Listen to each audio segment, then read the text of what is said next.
Hello everyone, and welcome to my Bold and Beautiful Today channel. You're not my birth father. Thomas discovers the biggest secret that Taylor has been hiding for years. Thomas's world-shattering. He sat rigidly on the unforgiving plastic chair, the crumpled letter in his fist feeling less like paper and more like a live grenade. Its pin pulled the moment his eyes scanned the damning lines hidden beneath old tax returns in Taylor's locked desk drawer, a drawer whose key he'd only found by accident weeks ago. Its existence a nagging splinter he couldn't ignore, especially after overhearing that tense, hushed phone call Taylor took in the garage last month, fragments like he can't ever know. And what if he finds the records, clinging to him like cobwebs? He'd waited, wrestled with suspicion and guilt over his own snooping, but the gnawing unease, coupled with Taylor's recent, uncharacteristic distance and jumpiness whenever family history was mentioned, had finally overruled his conscience. Now, the sterile scent of antiseptic mixed nauseatingly with the stale coffee lingering in the air as he stared unseeing at the scuffed linoleum, the words burning behind his eyelids, confidential donor agreement, relinquished all paternal rights and responsibilities, genetic material provided under strict anonymity, understood by all parties that biological connection would remain undisclosed.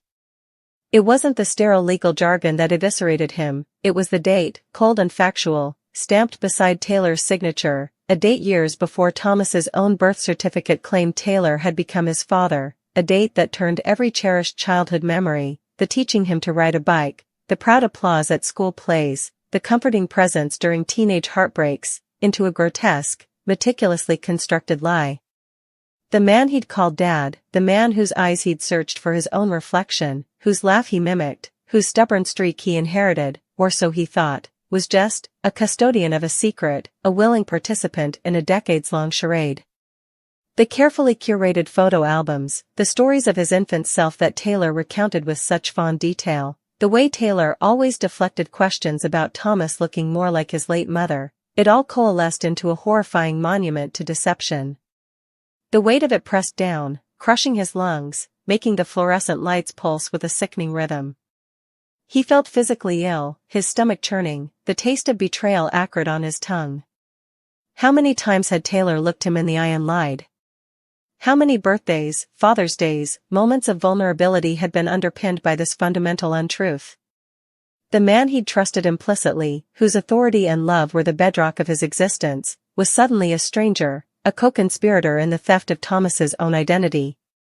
The waiting room blurred, the murmurs of other anxious families fading into white noise as the enormity of the secret, hoarded and guarded for over 2 decades, exploded within him, not with a bang, but with the slow, agonizing tearing of every fiber of trust and belonging. He didn't know how long he sat there, paralyzed, the letter a crumpled, damp ball in his sweating hand. Time became elastic, stretching and snapping. The automatic doors hissed open periodically, delivering fresh waves of worry or relief, but Thomas remained an island of numb devastation. He only moved when a nurse called Taylor's name, not his name, never his name in the way that mattered now, signaling the end of the routine checkup that had provided the cover for his fateful search. He stood mechanically, legs leaden, the letter shoved deep into his jacket pocket like radioactive waste. He saw Taylor emerge from the corridor, smiling faintly, looking tired but relieved, holding a prescription slip. "All good, champ," Taylor started, the familiar, affectionate term now landing like a physical blow. "Just need to pick up these." "Thomas? Son? You look white as a sheet. What's wrong?" The concern in Taylor's voice, so genuine, so paternal, was the spark that ignited the volatile mixture of grief and rage simmering inside him. It was the unbearable dissonance, the caring expression on the face of the architect of his deepest betrayal. They were in the car, the engine running but going nowhere, the tense silence thick enough to choke on, before Thomas finally spoke. His voice, when it came, was unrecognizable, low, flat, stripped bare of any warmth, vibrating with a contained fury that terrified even him. He didn't look at Taylor, staring instead at a chip in the windshield. "I found it," he stated, the words dropping like stones into the suffocating quiet. Taylor froze, hand hovering near the gear shift. Found what, Thomas?" The hesitation, the slight tremor in Taylor's voice, confirmed everything. Thomas slowly, deliberately, pulled the crumpled letter from his pocket. He didn't hand it over, he just held it up, a soiled banner of deceit, his knuckles white. This. He watched Taylor's face drain of color, saw the recognition flash in their eyes, followed immediately by a dawning horror. Thomas, please, let me explain, Taylor stammered, reaching out a hand that Thomas violently flinched away from. Explain? The dam broke. The numbness shattered, replaced by a scalding torrent of anguish and betrayal. Explain what, Taylor? Explain how you're not my birth father? The words erupted, raw and guttural, shattering the confines of the car, echoing with the force of a lifetime of belief collapsing. Explain how you lied to me every single day of my life? Explain how you signed away knowing who I really came from before I was even born? Explain how you looked me in the eye, called me son, and built my whole world on a lie? Taylor recoiled as if struck, the color gone, replaced by a sickly pallor. It wasn't like that, Thomas. Please. Your mother, we wanted a child so desperately. We tried for years. It was breaking us. The donor, it was the only way. We agreed, both of us, that it was better, simpler, for you to just have a normal life, with me as your dad. We were your parents, in every way that mattered. I am your father. The plea was desperate, laced with tears now, hands gripping the steering wheel for support. Every way that matters? Thomas spat, the fury white-hot now. Did it matter when I asked why I didn't have your nose? When I wondered about family medical history? When I trusted you with everything I am? You stole my truth. You stole my right to know who I am. You and Mom built my life on quicksand. He remembered the awkward school project on family trees, Taylor hastily sketching branches with vague details, the times relatives made offhand comments about him being his mother's son, Taylor's swift subject changes whenever Thomas probed about his own father's side. Every instance, every deflection, now glowed with the neon light of the hidden truth. Simpler for who? For you? So you could play the hero? So you wouldn't have to admit you couldn't, that I wasn't really yours? The accusation hung in the air, cruel and pointed, reflecting his deepest, most agonizing fear. Taylor flinched, a wounded animal sound escaping them. No. Thomas, God, no. I loved you from the moment you were placed in my arms. You were mine. You are mine. Biology doesn't change that. But the words rang hollow against the seismic shift in Thomas's reality. It changes everything. Thomas roared, tears finally spilling over, hot and furious. The man I thought was my father is a stranger who signed a contract. My whole life is a story you invented. Who am I? Who's out there? Do I have siblings? A medical history I know nothing about? You had no right. The car felt like a prison. The air was thick with the acrid scent of betrayal and the salt of their tears. Taylor was openly weeping now, shoulders shaking, their carefully constructed world crumbling around them. I'm so sorry, Thomas. We thought we were protecting you. Giving you a whole family. We never meant for me to find out? Thomas finished, his voice suddenly chillingly quiet, the rage condensing into icy despair. Yeah. That much is obvious. You hid it. You locked it away. Like I was some embarrassing secret you had to manage. He fumbled for the door handle, his movements jerky, fueled by a desperate need to escape the suffocating lie, the presence of the person who embodied it. Thomas, wait. Please. Don't go like this. Let's talk.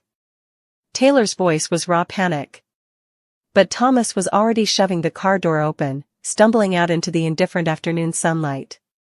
He didn't look back. He couldn't.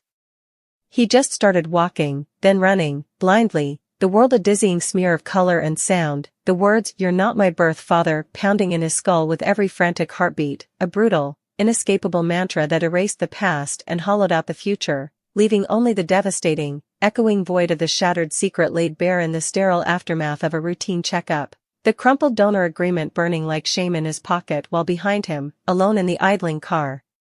Taylor slumped forward, forehead resting on the steering wheel, their own world imploding as the weight of the secret they'd carried for a lifetime finally crushed them, the desperate, unanswered cry of Thomas, swallowed by the slam of the car door and the indifferent hum of the hospital parking lot, the jagged pieces of their relationship scattered like the imaginary vase Thomas vividly pictured shattering against the wall in his mind, irreparable and sharp. Details of the first air date and upcoming events for Matthew Atkinson's Thomas comeback. Recently, Matthew hinted on Instagram that he might be returning as Thomas. Fans started to conjecture about Thomas's potential return to the soap opera after Matthew Atkinson hinted at it on Instagram. The good news is that Thomas will be making a comeback to the show, and the audience will soon be able to see him again.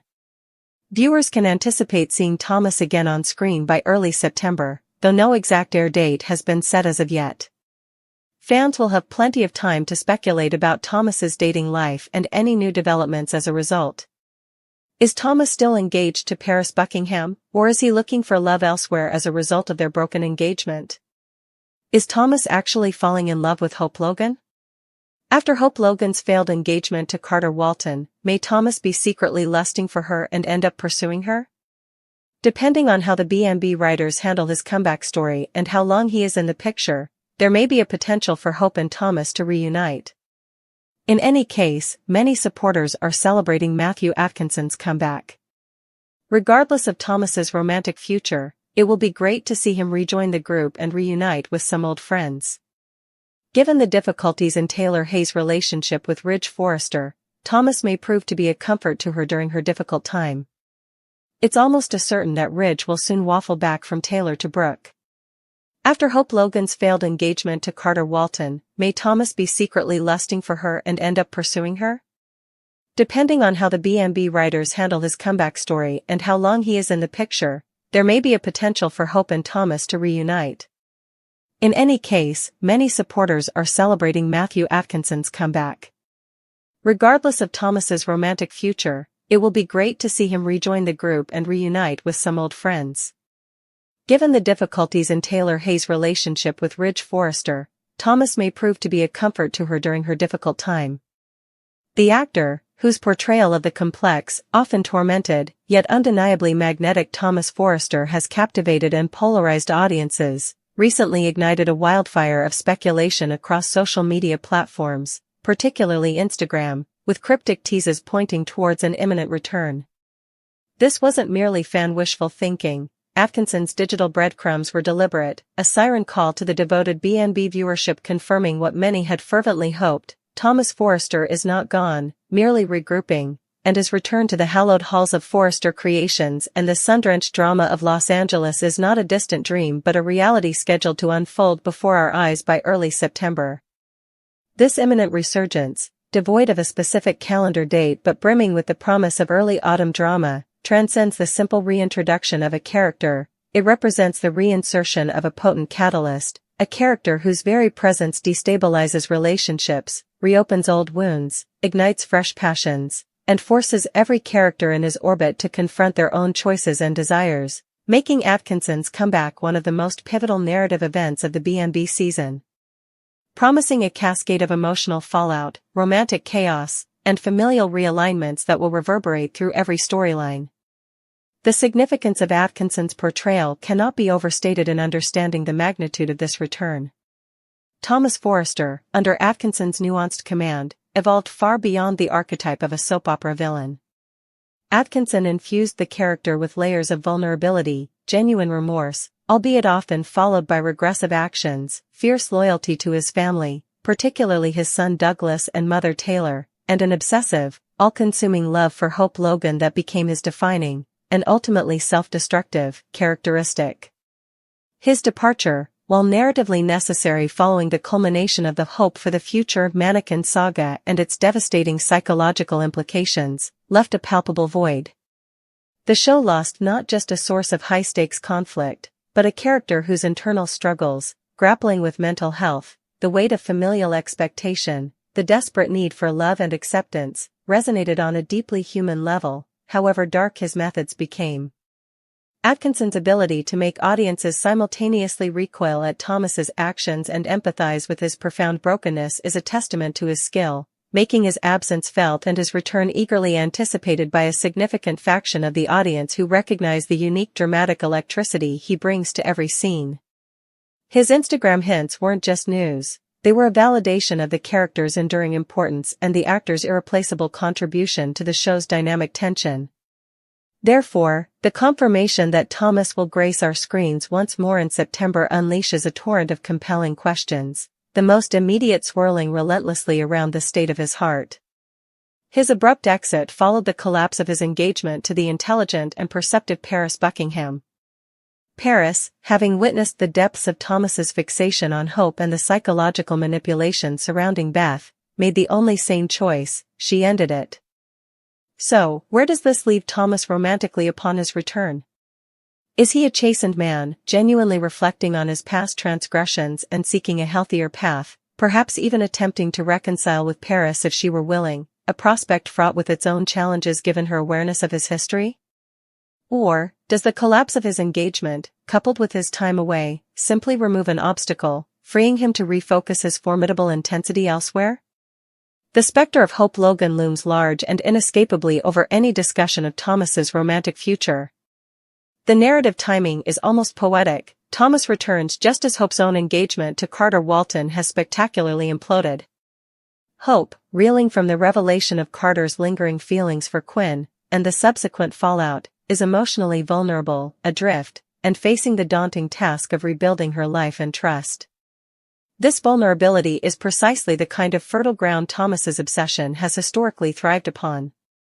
The question isn't if Thomas still harbors feelings for Hope, the depth of his fixation suggests it's an intrinsic part of his being, but how those feelings will manifest upon his return. Will he be a changed man, offering genuine, respectful support from afar? Or will the sight of Hope, newly single and hurting, reignite the old, dangerous flames, prompting him to see this as his long-awaited second chance, leading him down the perilous path of pursuit once more? The potential for a Hope and Thomas reunion is undeniably present, a narrative thread the writers could choose to pull, promising a maelstrom of controversy, passion, and inevitable conflict, especially with Liam Spencer perpetually vigilant.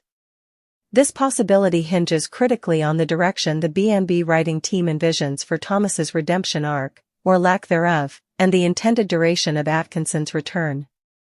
Is this a short-term visit to resolve specific plot points, or is Thomas being reintegrated as a long-term fixture? A genuine, hard-won redemption allowing for a healthier relationship with Hope would be a monumental character journey, but it would require consistent, patient writing and a demonstration of sustained change from Thomas. Conversely, a swift return to obsessive tactics would quickly reignite fan division but guarantee high drama. Regardless of the romantic path chosen, whether it leads back to Paris, towards a new interest, or inevitably towards Hope, Thomas's presence instantly destabilizes Hope's world, forces Liam into defensive mode, and guarantees that the Lope dynamic, however fractured, will face its most potent external challenge yet. His return is the pebble dropped into the pond of Hope's life, and the romantic ripples will spread far and wide. Yet, to view Thomas solely through the lens of his romantic obsessions is to underestimate the character's depth and his crucial role within the Forrester family ecosystem.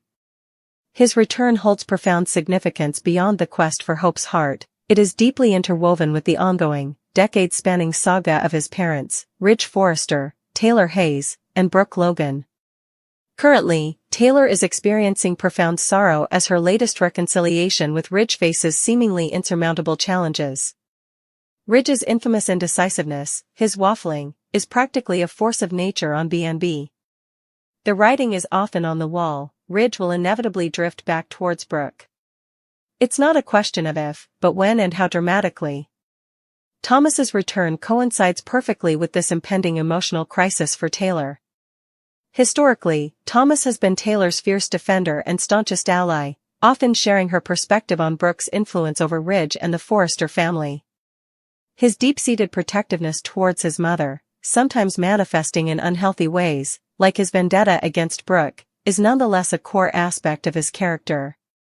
Returning to find Taylor heartbroken and isolated once more by Ridge's inevitable return to Brooke is likely to ignite Thomas's fury and his instinct to shield her.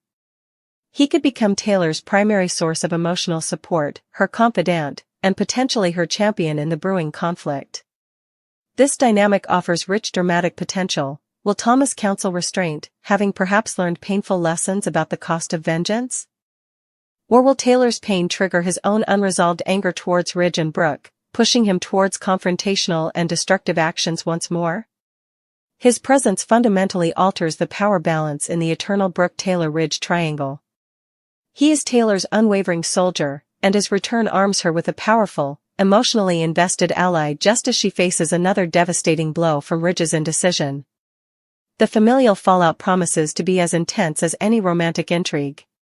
Furthermore, Thomas's return isn't just about reigniting old conflicts, it's a crucial opportunity for reconnection and exploration of other vital relationships. His bond with his son, Douglas, remains paramount. How has the separation affected Douglas? How will Thomas navigate co-parenting with Hope, especially if romantic tensions resurface? The dynamic with his sister, Steffi, is equally compelling. Steffi has often been his voice of reason, his anchor, but also his accomplice at times. Where do they stand now? Has Steffi's perspective shifted during his absence? And then there's Ridge. The father-son relationship is perpetually strained, marked by disappointment, betrayal, and a desperate desire for approval on Thomas's part. Ridge's impending abandonment of Taylor for Brooke will only deepen this rift. Thomas's return forces a confrontation, a potential catalyst for either a long overdue, honest reckoning or another devastating fracture. Even interactions with figures like Carter, now entangled in Hope's recent past, or Sheila, whose chaos inevitably impacts the Forresters, hold fresh potential.